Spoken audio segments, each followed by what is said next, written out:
In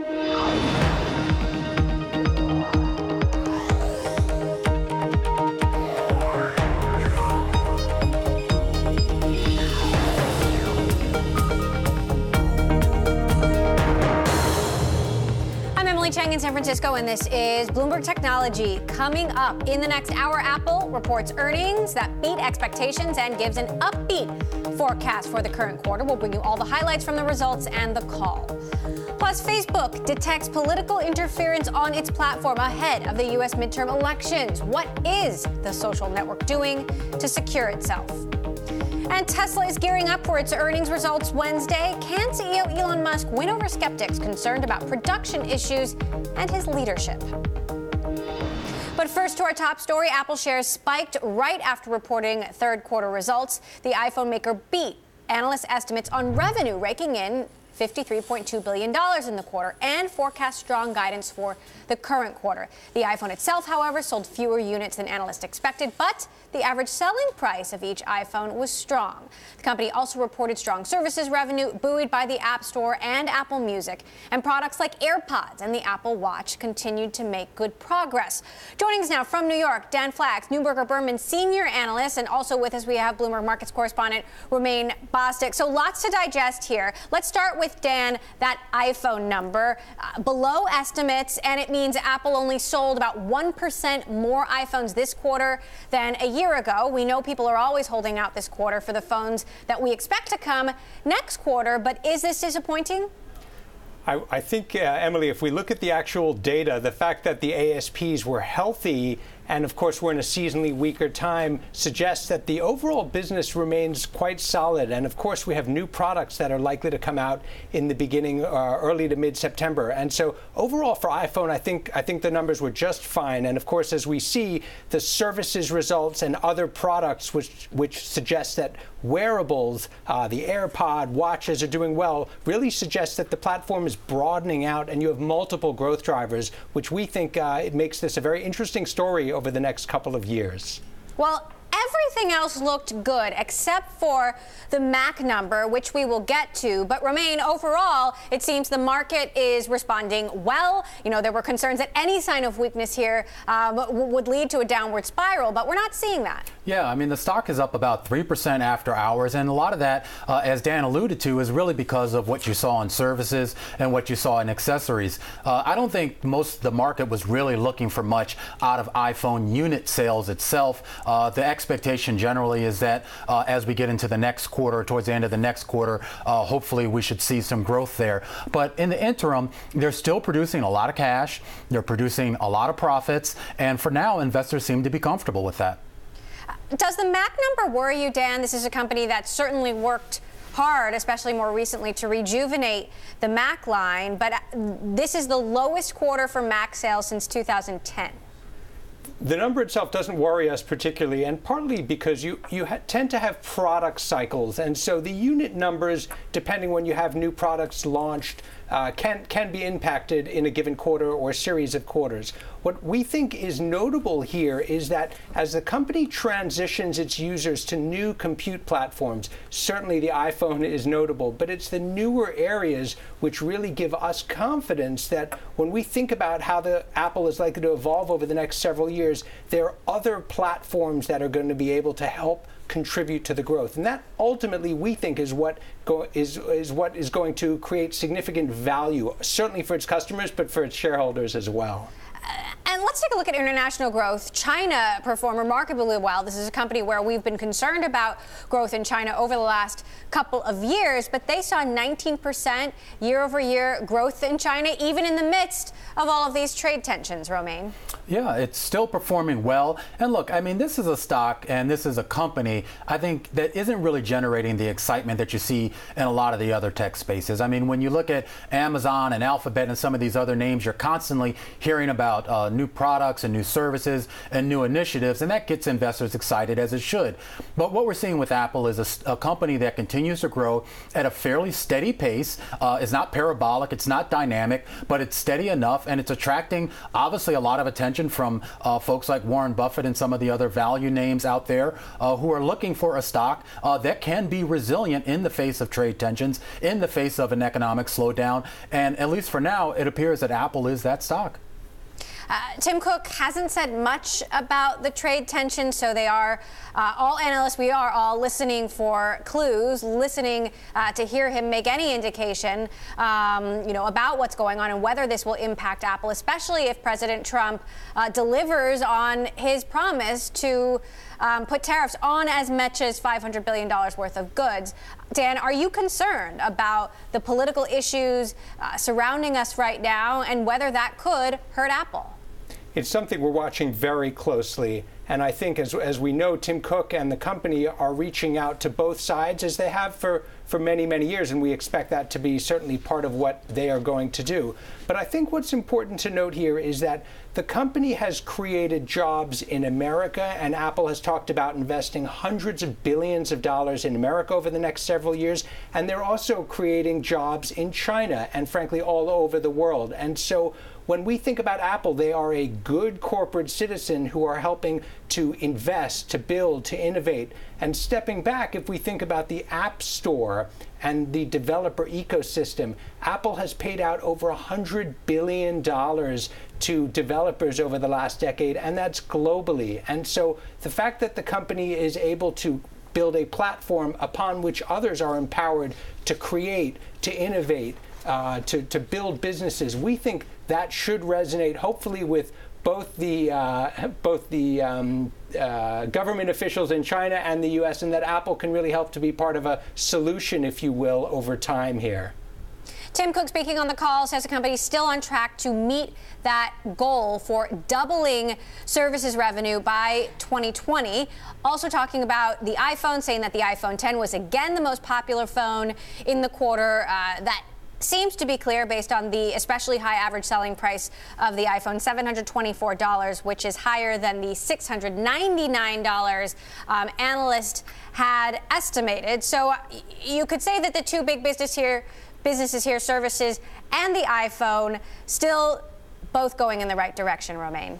It is. And look, I mean, this is a company that is on track for annual sales this year that's probably going to top $250 billion. There's only two other companies in the world, publicly traded companies, that beat that. And, this is a company that's also going to generate probably over $50 billion in profits. And it continues to do this year in, year out. It's very consistent. We were talking about this on the program last week. I mean, this company and this stock has really become much more of a value play than the rest of its tech and its so-called FANG peers, which are much more growth stocks. But that's actually a benefit to this company. It's a benefit to investors who are already in the stock, and you're seeing it attract a lot more money flow into the stock because of it. And one key part of that services revenue, Apple Music, Tim Cook says, up 50% year over year. Okay, we're going to continue to cover Apple throughout the hour. Romain Bostic for Bloomberg. Thank you so much. Dan Flax, Neuberger Berman, senior analyst. You are sticking with us. Meantime, the global smartphone slowdown is hitting Samsung's second quarter results. The South Korean company posted net income of $9.8 billion, short of analyst estimates of $10 billion. Samsung is facing increased competition in the smartphone market from Chinese competitors like Huawei and Xiaomi. The same for its display business from cheaper rivals. Its chip business remained resilient in the quarter despite a Chinese investigation over allegations of collusion with chip makers SK Hynix and Micron. Together, those three companies control 90% of the world's DRAM chip market. Coming up, can D.C. and Beijing get trade talks back on track before a full-blown trade war, and how it all impacts companies like, Apple? We will discuss next. Plus, Facebook identifies an ongoing effort happening now to meddle in the U.S. midterm elections. Details on the, quote, coordinated effort ahead. This is Bloomberg.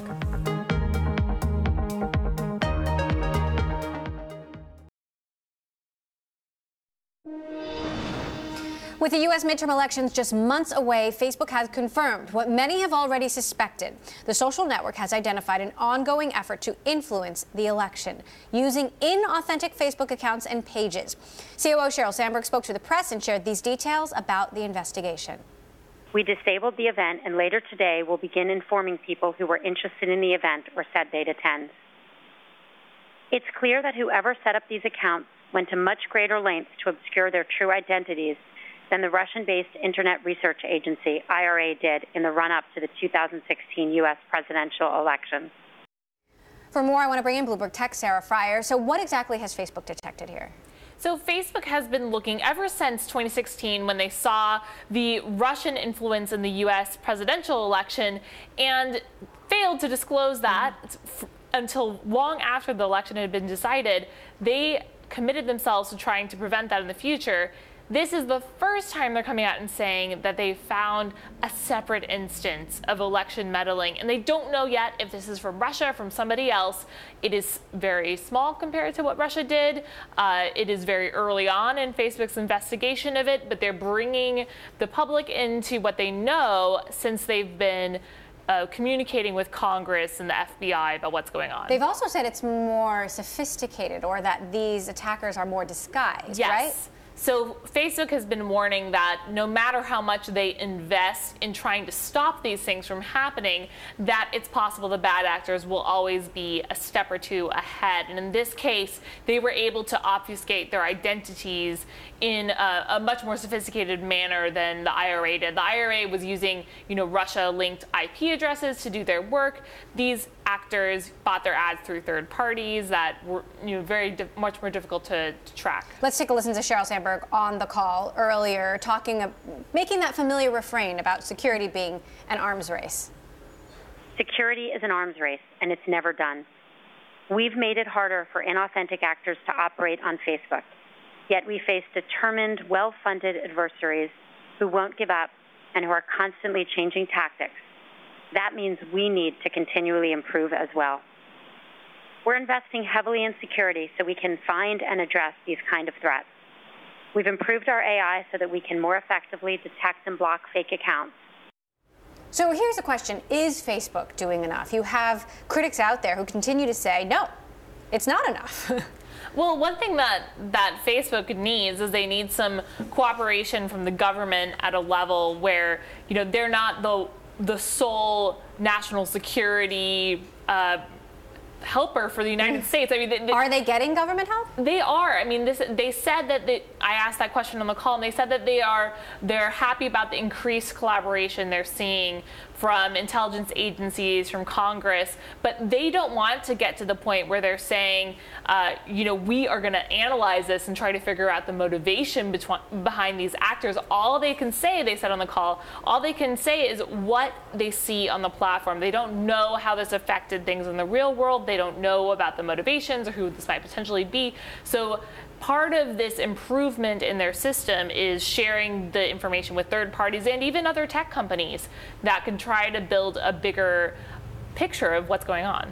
All right, well, I'm sure this will continue to unfold. Sarah Fryer, you will keep us updated. Covers Facebook for Bloomberg, as always. Thank you.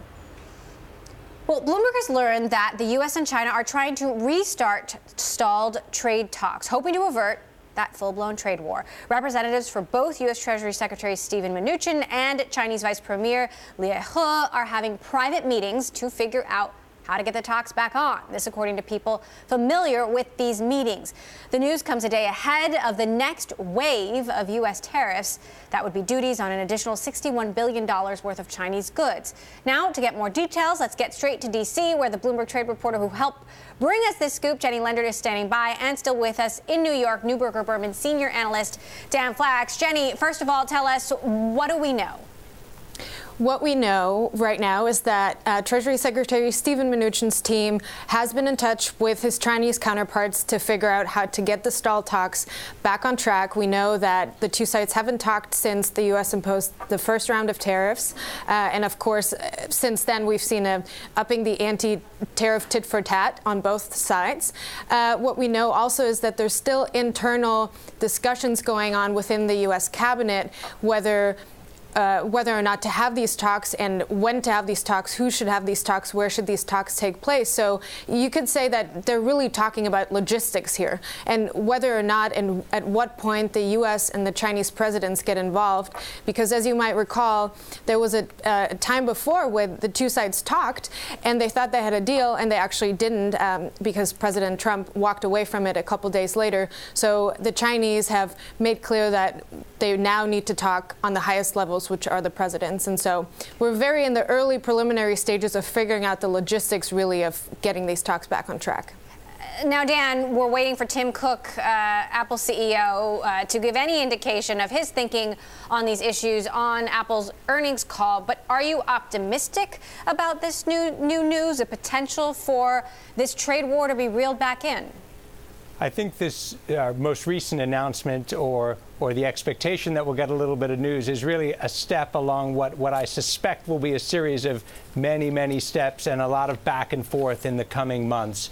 And ultimately, what I think we need to see from both sides is a realization that both the U.S., both China, and candidly the global economy will benefit if countries can work together. Because even though there are imbalances, and I think many certainly in this country would like to see some of the issues addressed, I think ultimately we would like to see a constructive move forward where parties can agree to disagree on some fronts, but in other areas they find ways that they can cooperate more effectively and try and strike a more level or balanced playing field over time. So we have a little ways to go, I suspect.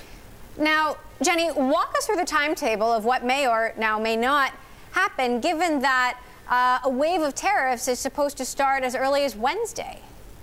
Correct. So, as you may recall, the U.S. administration announced that it would impose tariffs on $50 billion worth of Chinese imports. That tranche was sort of divided up into two. We have the $34 billion are already put tariffs on 25% tariff is already on this. And now the $16 billion, the public comment period ends tonight. The public has weighed in. There was hearings on the list. So the next step would be logically that the U.S. would impose it because the president has said many times that he's willing to go to up to $500 billion worth of Chinese goods on tariffs.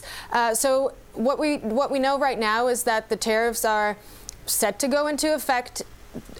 Right now, we do know that they might take a few weeks for the U.S. administration to take into account all the public comments that are going in until tonight to finalize the list and then actually act on the list and put the tariffs on. But then I would definitely look at what China's response is, because U.S. President Donald Trump has said his objective in these talks, one of the objectives is to lower the trade deficit. So if the U.S. imposes tariffs and China does the same, we arrive at the status quo, and that doesn't help the President of the United States, who said many times the trade deficit must go down. So definitely watch what the Chinese are doing tomorrow, and of course in the coming weeks what's happening with the talks. All right, great scoop from you, Bloomberg's Jenny Leonard. I know you'll keep us posted every step of the way. Neuberger Berman's Dan Flax, thank you as well for weighing in. Coming up, we stay on Apple earnings and an upbeat report. CEO Tim Cook said on the call that the iPhone 10 is once again the most popular iPhone in the third quarter. He said this was a, quote, stellar quarter in services, on track to double by 2020, and that the Apple Watch had a record quarter with mid-40% growth. We're going to be bringing you all the headlines ahead.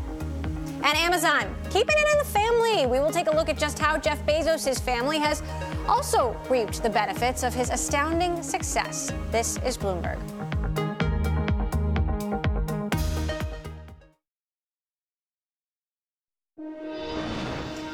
Well, Amazon CEO Jeff Bezos may be the richest man in the world. He's not the only Bezos with a fortune.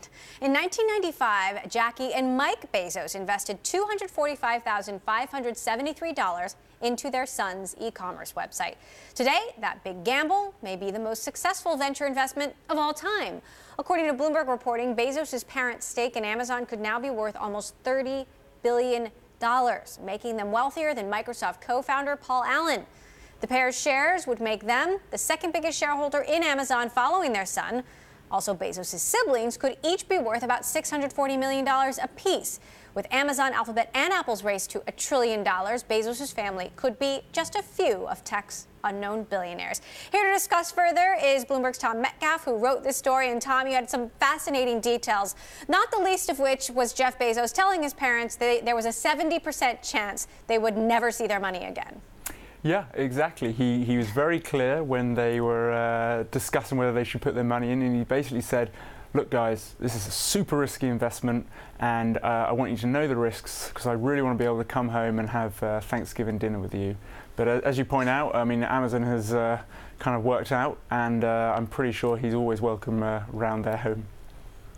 So, talk to us about what we actually know, because we really can't be sure that they haven't sold a significant amount of their holdings. We do know that they've given a bunch of it to the foundation.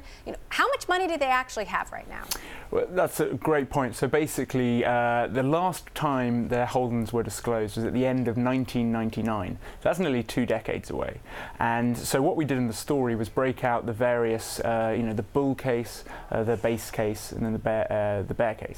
And in the bull case would be they haven't sold any Amazon stock at all. That stake would be worth $30 billion. The bear case, right on the other side of things, would be if they sold all their stock at Amazon's lowest price, and that would mean a return of about 100 million, which is still a pretty decent return. I think it's about 40,000%.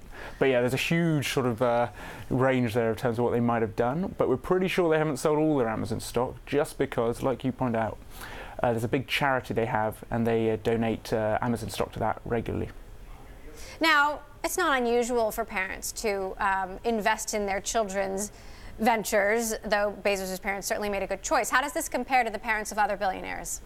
Well, in terms of on the scale, I really don't think there's much comparison. Certainly in terms of all the other tech guys you might think about, Mark Zuckerberg or the Google co-founders, none of their families at least had enough of an investment for it to be disclosed. So really the Bezos family kind of stand out on their own on this. All right. Good for them. Bloomberg's Tom Metcalf, as always, thanks so much for that story. Coming up, we are staying on the story of the moment, and that is Apple earnings, a big beat, and the stock spiking after hours. Apple CFO Luca Maestri just said Apple saw double-digit services growth across all segments. Take a listen to CEO Tim Cook talking about services revenue in particular on the call. We had a stellar quarter in services, which generated all-time record revenue of $9.5 billion, fueled in part by double-digit growth in our overall active installed base. We feel great about the momentum of our services business, and we're on target to reach our goal of doubling our fiscal 2016 services revenue by 2020.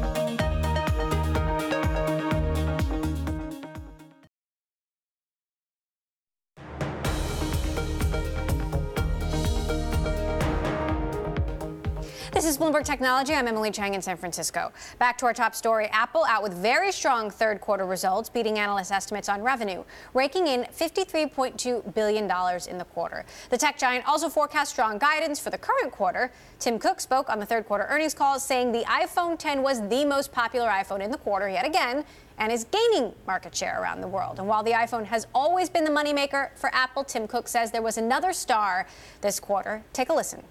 Our third highlight of the quarter is the outstanding results in wearables, which comprises Apple Watch, AirPods, and Beats, and was up over 60% year over year, with growth accelerating from the March quarter.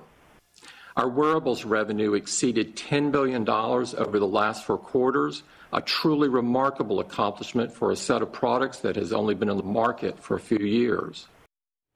Joining us now to discuss, Ryan Reith, IDC Program Vice President, as well as Forrester Research VP and Principal Analyst Julie Osk. Julie, I'll start with you. What do you make of all of this put together? Lower iPhone sales than forecast, but a higher ASP at a time when we're seeing revenue beat, a great forecast, as well as services revenue continue to grow. So I think it's good news all the way around. When we look despite the iPhone number. Despite the iPhone number, because if we look at the smartphone market, it's absolutely maturing here in the U.S. We're only going to add about 30 million subscribers in the next 5 years. Most of the growth is coming out of Asia, where we expect to add about 600 million subscribers over the next few years. And so if you look at where Apple needs to be strong to continue on this pace, they're showing growth in the right places. And Ryan, you pointed out in the break that despite the revenue beat, they actually dropped a rung in the market share chart, but it doesn't matter so much because of the revenue. Yeah, correct. So we're going to put out numbers today that are going to show Huawei moved into the second place in terms of shipments. But to be honest, like you said, that offsets completely. When you grow ASPs 20%, especially in this market, that's the storyline right there, right? They're beating everyone. So look at even Samsung, right? Their volumes, we saw their earnings last night, but their volumes overall went down about 10%. And their revenues even more so in the mobile division. So yeah, they're growing revenues at a time around iPhone when the market's matured, as Julie mentioned. Julie, let's talk about the dynamics between what's happening in the U.S. and what's happening in Asia, because what's happening in China is looking good despite all of these political uncertainties that are on the table. Yeah, so I think that's part of the story, but I think if we talk about where most of the growth is going to come from, and the next growth markets will be India and Vietnam and Nigeria. The question will be, like he's saying, is can they continue to grow their market share without giving up the profit, right? Because Apple generates most of the profits in this market, right? They're not buying their way in. But Ryan, are you concerned given the president's America First strategy? Yeah, there has to be concern, right? There's a lot of uncertainty that we don't know, and that's unfolding every day. So we're trying to watch that as close as possible.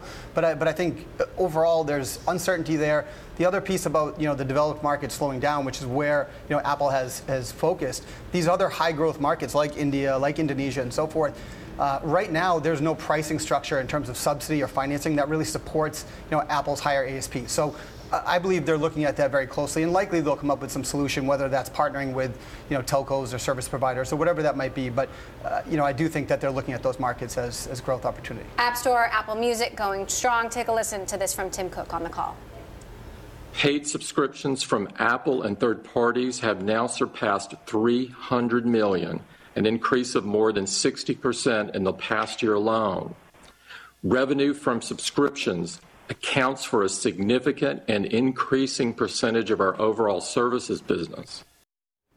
Now, beyond this, I want to talk about some of Apple's other bets. And the company R&D spending jumped 27%. What do you think they're spending on?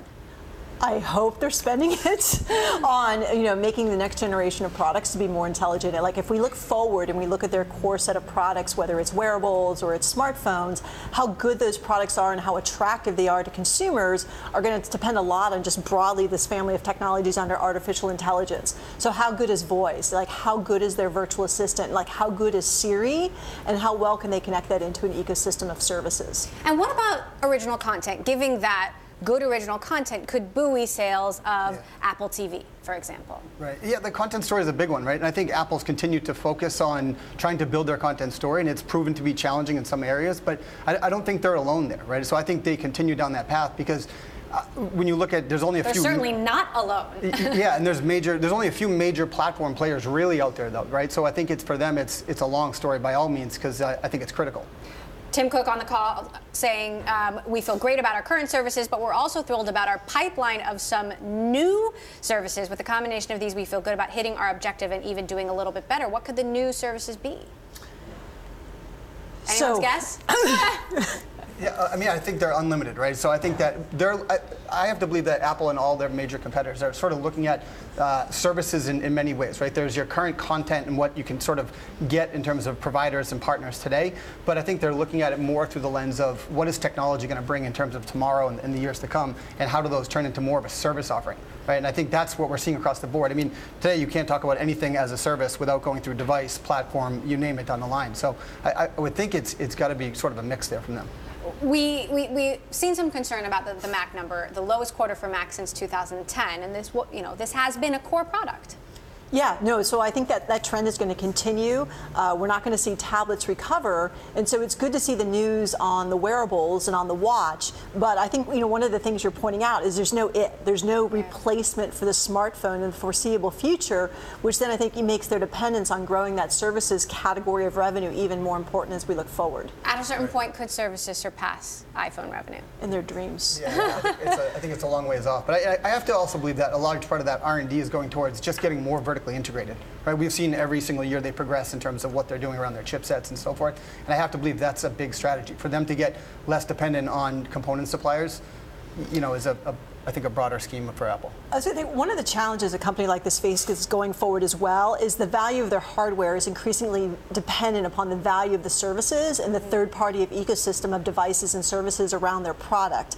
There's also more that just sits outside of their control. I mean, Apple Pay is more valuable if it's accepted more places, and that's just a slog. That's going to take time for them to get there, and that's not completely within their control.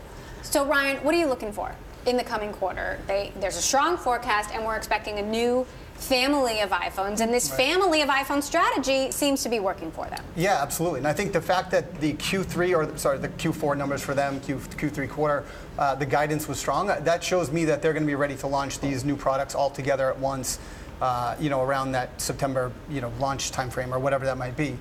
Whereas if you remember last year, there was a big gap between when iPhone 8 and iPhone 10 was available, which obviously pushes revenues from one quarter to the next. But that strong guidance, I have to believe that they're expecting a very strong rollout with plenty of supply. And the big iPhone 10, whatever it's called, I assume will be a big hit in China. I think so, yeah. Certainly the larger form factors tend to do well. I'm hopeful. All right, Julie Ask, Forrester, Ryan Reith, IDC, thank you both, as always, continuing to listen in to that call. Well, Uber announced it will be shutting down its self-driving truck service as it chooses to focus solely on car development. Uber acquired the self-driving truck startup Otto, led by former Waymo engineer Anthony Lewandowski in 2016 in an effort to remake freight trucking. Self-driving car service has since been surrounded by controversy following Waymo's lawsuit against Uber, claiming that Lewandowski stole trade secrets. As competition in the self-driving car industry heats up, Uber says it will move self-driving truck employees to other roles in the autonomous car department. Coming up, we go behind the scenes with the CEO of Brandless, the e-commerce startup that has grabbed the attention of none other than SoftBank's Masayoshi Son. This is Bloomberg.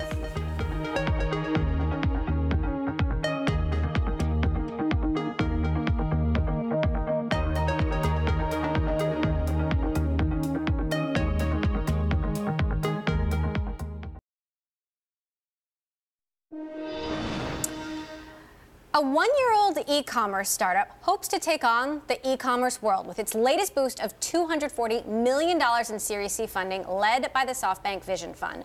Brandless, as it's called, launched just last year and offers over 300 organic and high-quality household items and food items, each at the price point of just $3. Here now to discuss, Brandless co-founder and CEO Tina Sharkey. So Brandless, Tina, doesn't mean no brand in your vision. What exactly does it mean, though? Tell me the vision. So first of all, think of it like brand less. So live more, brand less. Brandless, the problem is that people have lost trust in brands. So 78% of millennials say they don't want to buy the products and the brands that they grew up with. And people want brands that reflect their values. So when my co-founder, Ido Leffler, and I founded the company, we said, the first thing we're going to do is reimagine what it means to be a brand. One that's based on truth, one that's based on transparency, and one that is in direct connection with the community that it serves, and then ones whose basic value is about scaling kindness. Now, entering the e-commerce landscape, you're going to get asked about Amazon. Why walk into a market that is so dominated by one player? So we don't think about Brandless as competing with Amazon. Amazon is the everything store. Brandless, first and foremost, is a community. And it's a community of people who believe that everyone deserves better, and better doesn't have to cost more, and that we can curate and edit a very simplified assortment of what you're looking for. So we search shampoo on Amazon, you're going to get, what, 20,000 results? You say, I only want to see the clean ones, because on Brandless, we sell shampoo that has no phthalates, no sulfates, is not tested on animals. So you're going to get one great shampoo, and it's $3. It's simplified. Amazon has everything. We have products that we've created, we've curated for the community, that we sell to the community, and it's not a lot of choice, which for a lot of people is very relaxing. It's anti-overwhelmed. Now, you're only a year old, and yet you've personally won over Masayoshi's son. How did you do that? I would like to say that it was me who won him over, but the truth is that the products and the story and the opportunity to reimagine an industry is what he has built the SoftBank Vision Fund for. And he's built a team of investors like Jeff Hausenwald and Justin Wilson, who are joining our board, who are operators, who know how to scale things, who see that the CPG industry is really broken. It is so many layers, and it was built for a very different time. Products were built for the shelf, not for shipping, and that they were going through stores, and there were markups, and it was just terribly inefficient.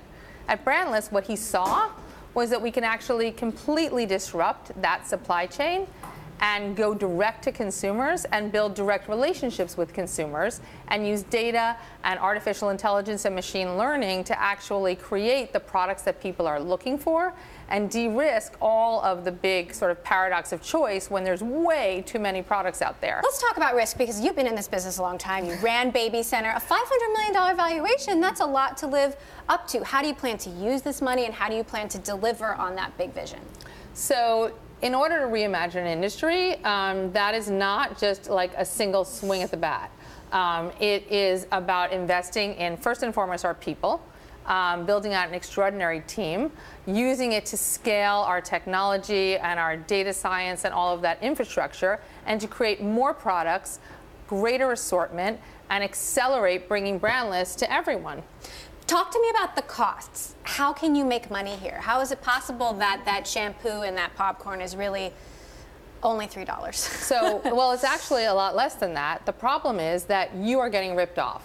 And so if people really understood what things cost versus what you're paying for them, you'd be sort of freaking out and rioting in the streets. But because it's CPG, like, the truth is, the price is right. It's still on the air 3 decades later. Why? People don't actually know what things cost. They kind of know what their budgets are, but they don't really know what things cost. And in the better market, organics, non-GMO, EPA Safer Choice certified, like everything that we do is better. And they charge more for it, and that's not okay. So where does your stuff come from? How is it curated? And is it really unique, or is it something that I could get somewhere else? So we work with an extraordinary global community of partners and vendors that we co-develop these products with. Almost all of our food is from North America, although our organic olive oils are from Italy, as are our organic pastas. And we have products from all over. And we co-develop them. So in the beauty and personal care area, a lot of those are formulations that we are in the labs doing. Our food scientists are working with the various manufacturers. And, you know, in some cases, if we're packaging organic brown sugar, there's not a lot of co-development there because that's not a special formula. That's just pure brown sugar. Now, it's been compared to Muji, the Japanese home goods store, which has been a sensation. What are your plans for international expansion, or does that come now or later? I would say that comes later, but there's no doubt that with Brandless and with the product market fit we've seen here, and with our muses from around the world that really inspire us, we're building a global brand, and more importantly, a global movement. All right, Tina Sharkey, co-founder and CEO of Brandless. Thank you so much, Tina, for stopping by. Thank you. Great to have you. Coming up, we get back to the story of the moment. Apple earnings. Highlights coming out of Apple's third quarter earnings call. CEO Tim Cook just said tariffs risk unintended consequences, though he said none of Apple's products were directly affected by the first 3 rounds of tariffs. He says he's still evaluating the 4th. We'll talk more about this next. This is Bloomberg.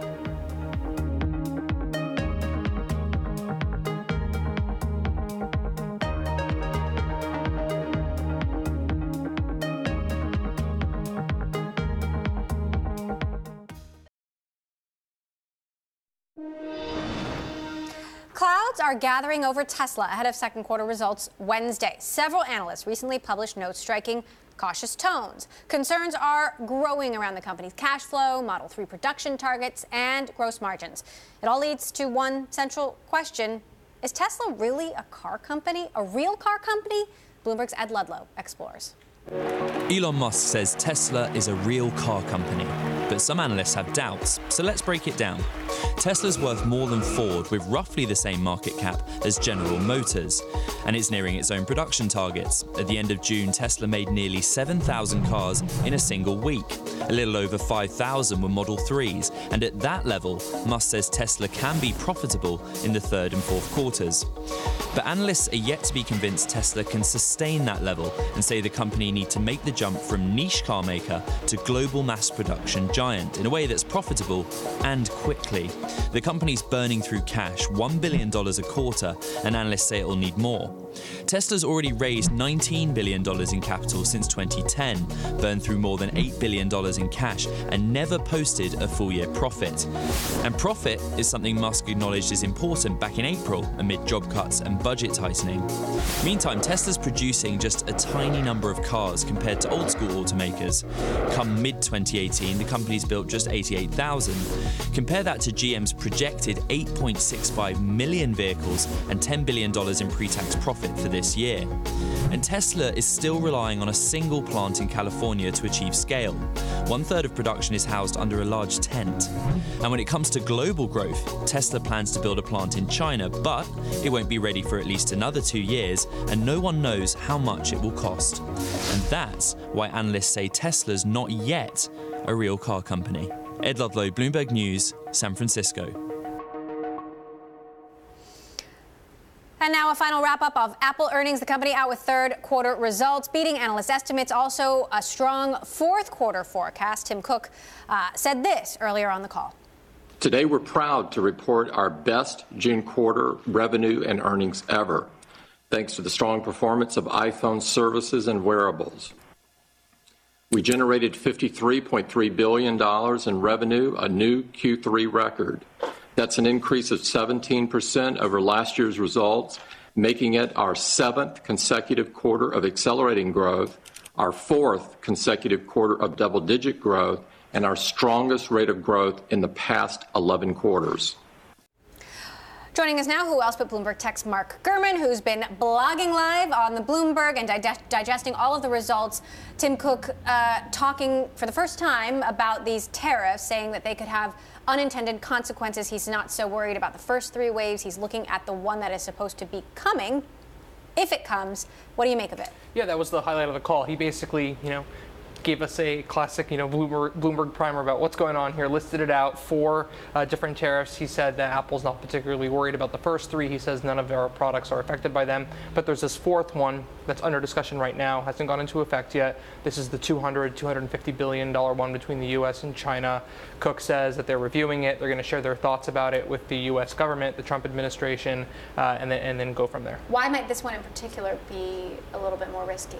There's been talk about some products like the HomePod, the speaker, and the Apple Watch falling into some of the categories of telecommunications devices. It's very complex scriptures and different markings in the government systems about what is considered or being able to have tariffs applied to them or not. So they're still working through it. It's a difficult situation. He also mentioned on the call he's excited to work with Oprah. We know Apple did a big deal with Oprah for original content, and it's exciting to hear Tim Cook talk about Oprah. What do you make of this? Well, we've been hearing so much about the original content efforts over the past few years, but what Tim Cook did was come out and said, hey, we have this original content project that we're working on. So it's a thing. It's an initiative. I think they're going after Amazon Prime and Netflix. He didn't really come out and say it, but that was the implication of what he was talking about. Now, what is your overall read on these earnings, given that everything looks mostly good, except for that iPhone number, though the ASP was high, and the Mac number, which was also not good? Yeah, the Mac number very disappointing, 3.72 million units for this quarter, which is the lowest units they've reported since the third quarter of 2010. So we're talking about 8 years. But he did say that some of the things we're going to be doing on the iOS side and the Mac side in terms of merging the apps and doing more at the operating system level could ignite further sales of the Macs. They're working on a cheaper MacBook replacement to replace the MacBook Air as well by the end of this year, early next year. So that could bring sales up in the near term as well. Now, we actually did get a quote from Cook on the call about tariffs. Take a listen. Our view on tariffs is that they show up as a tax on the consumer and wind up resulting in lower economic growth and sometimes can bring about significant risk of unintended consequences. That said, the trade relationships and agreements that the U.S. has between the U.S. and other major economies are very complex, and it's clear that several are in need of modernizing. So, obviously there's more to be seen here. Bloomberg has new reporting that talks may be renewed between the United States and China. So this is very much a live situation. But talk to us a little bit about what Apple has at stake here. Different products, as you mentioned, the HomePod and Apple Watch may fall into different categories, but overall, all of their products are assembled in China. Right, and Apple is right in the middle of this. You look at it from both sides, right? The U.S., their tariffs that they want to put on goods coming in from China, and China putting tariffs on goods coming in from the U.S. So Apple is in this unique position. I guess it's not so unique, but they're a U.S.-based company. They're out here in California, but they produce over 95% of their goods in China.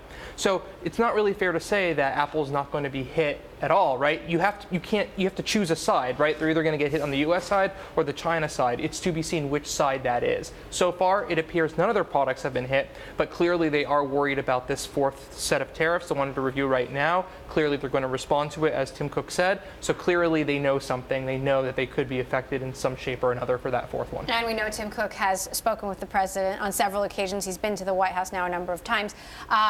We will continue to follow. Mark Gurman, as always, thank you for your great reporting on Apple. And that does it for this edition of Bloomberg Technology. We will have full coverage and analysis of Tesla's earnings results Wednesday. Be sure to tune in. That is all for now. This is Bloomberg.